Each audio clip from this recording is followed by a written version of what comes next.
Welcome to StarCast from Planet Waves. My name is Eric Francis Coppolino, here with an edition going with the horoscope and article for May 16th, 2024. Welcome. Thank you for joining me. First, a few house announcements. Mary, you have left your umbrella up by the lobby information booth. You can pick it up there.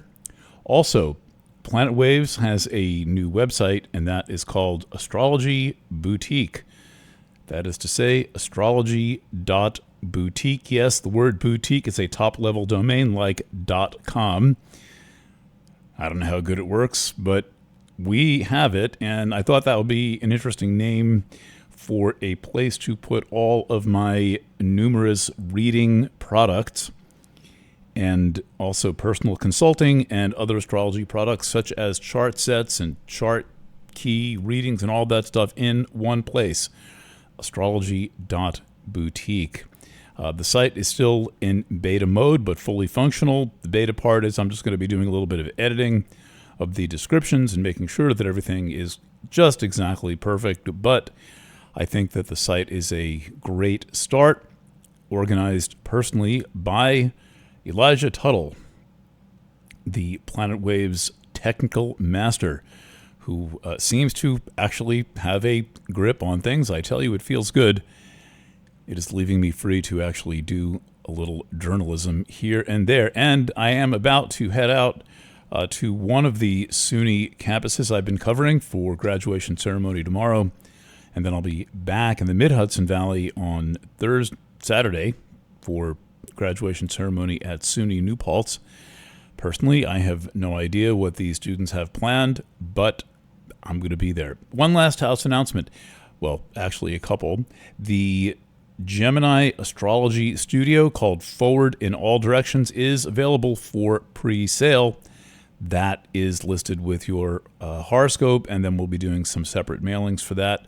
Astrology Studio is a 1 hour plus video reading, also available as audio, that is as close to a personal astrology reading as you're going to get most places, including from a personal astrology reading from an astrologer besides me. I am pretty sure that my readings done for sign and rising sign are significantly better than almost everything you will get from a so-called professional astrologer.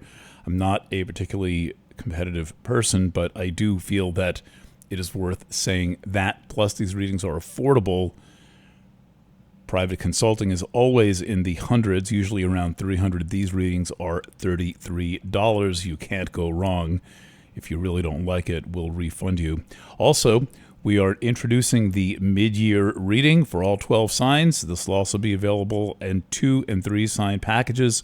We would do one sign, but I want people to have their rising signs, so we're giving 2 signs for the price of 1 sign when we do that. That'll start next week. Now all 12 are on sale. That is called Trust Yourself, and this is going to be an astrologically themed therapy session about the importance of trusting yourself and how you build trust in yourself and what you want and what you do and who you are, and the different kinds of confidence that you can have, which include physical confidence and spiritual confidence. And I'll be talking about all of those things in my never-ending quest to make the world a somewhat better place, or certainly to give my own readers and clients the permission to feel better about yourself. The world is in very rough condition right now, and by that I mean many people are just living at the edge and don't know where to turn for help.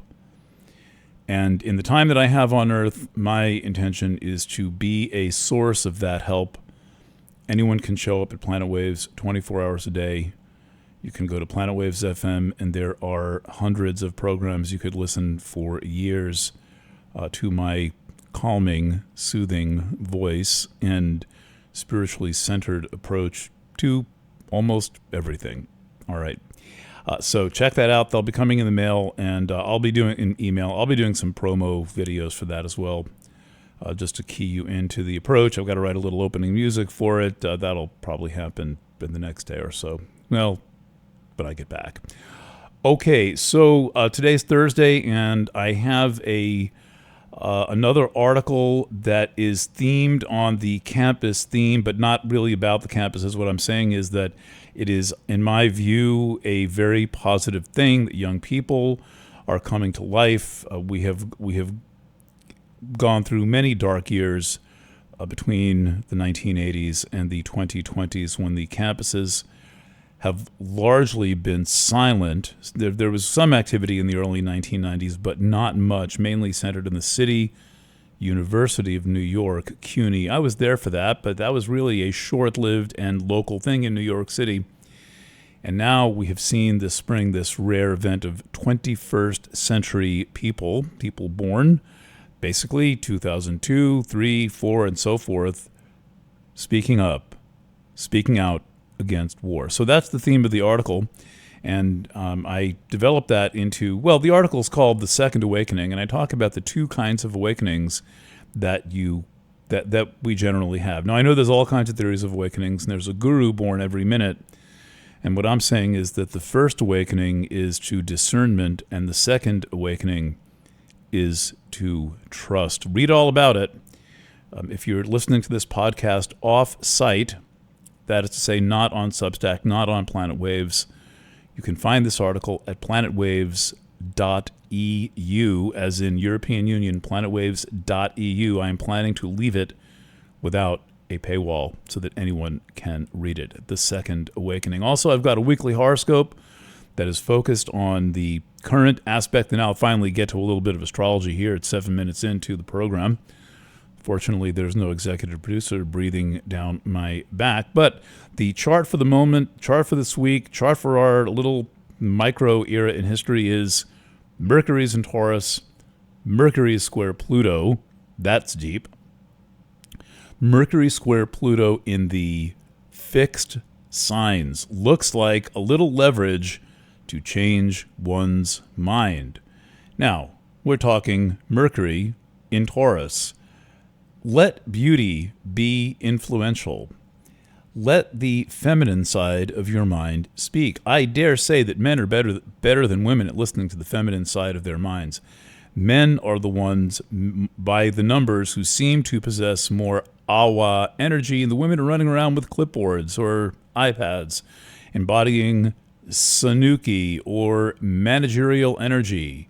So the men, and there's lots and lots of gay men who are a source of awa, but lots of straight men have made contact with their feminine sides. Feminism doesn't like this, but I'm telling you, you've heard it here first on Planet Waves. Breaking news, I believe that is true.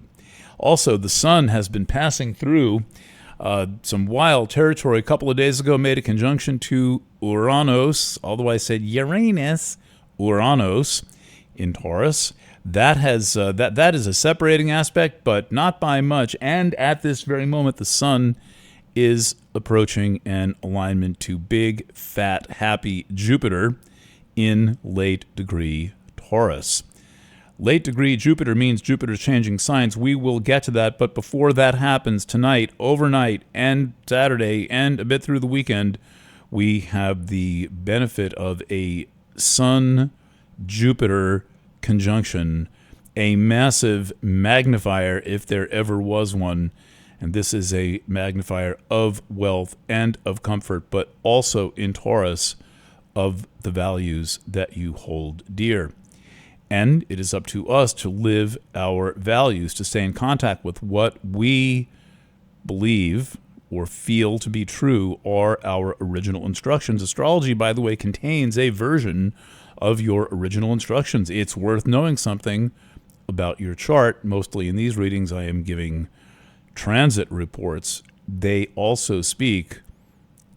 They do a pretty good job. Actually, I love transits. At the moment, the moon is in Virgo. That'll be true all through tomorrow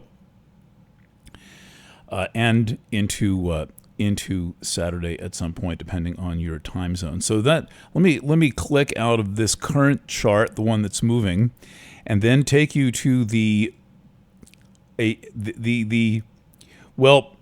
what we've got coming up over the next week or so. Mainly a week starting on May 20th. To me, is very exciting because for those who wonder if there's anything to this astrology stuff, and I mean the chances are you think there's something to this astrology stuff. Maybe you're not sure if I'm just a really good bullshit artist making it seem like there is, but here's a personal experiment that you can do.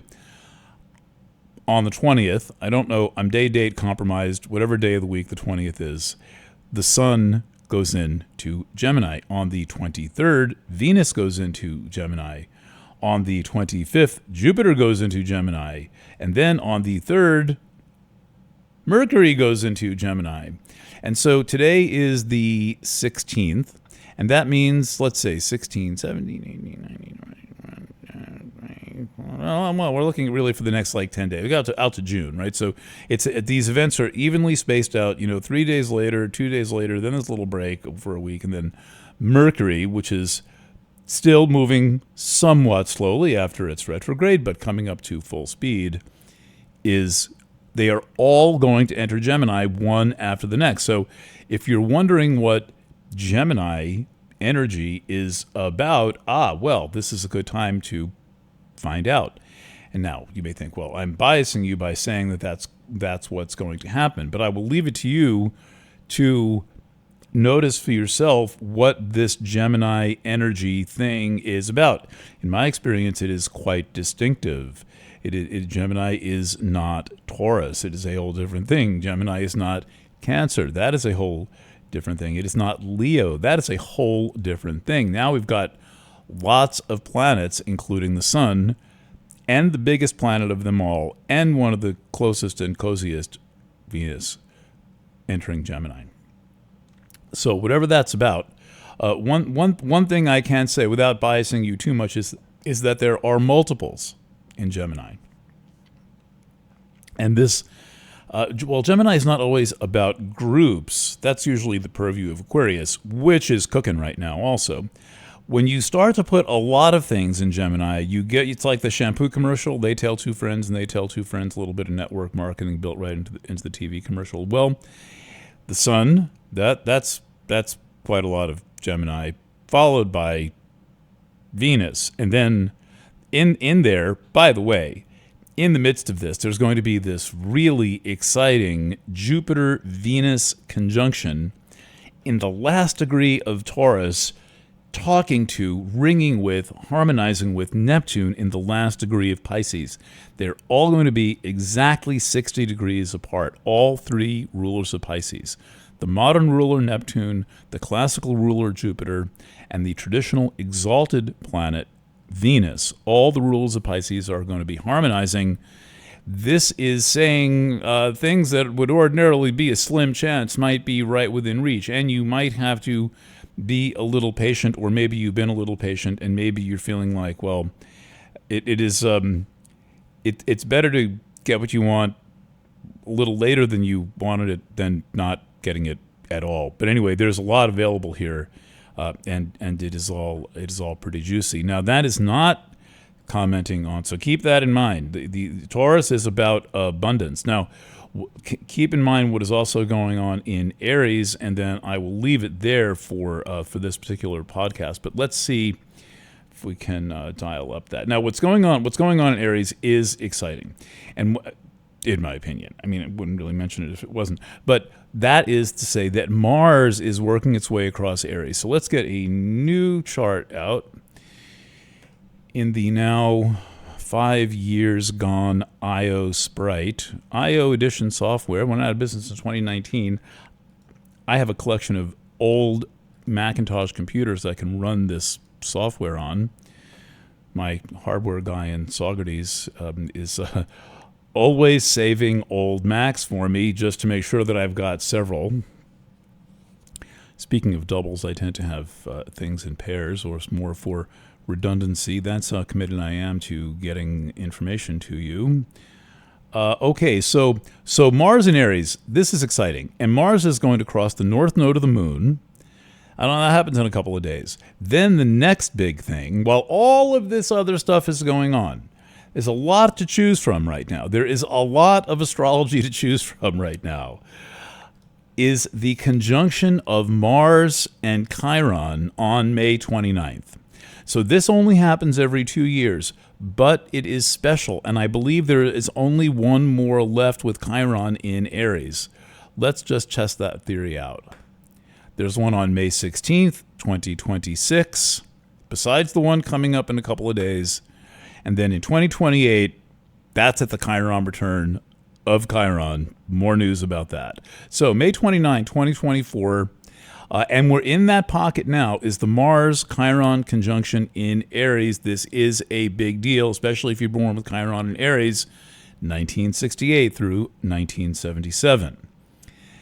What's this about? Well, as Barbara Hand-Klaus says, conjunction of Mars and Chiron is the full expression of warrior energy. So this is a find your confidence, express yourself, stay on mission version of astrology, and it is a bold expression of Chiron. But also, when we put Chiron together with Mars, it is important to remember that there is male wounding, that means, say, wounding of men and boys, and also wounding of the Mars principle in women, which cannot be healed by ignoring, denying, or disavowing it.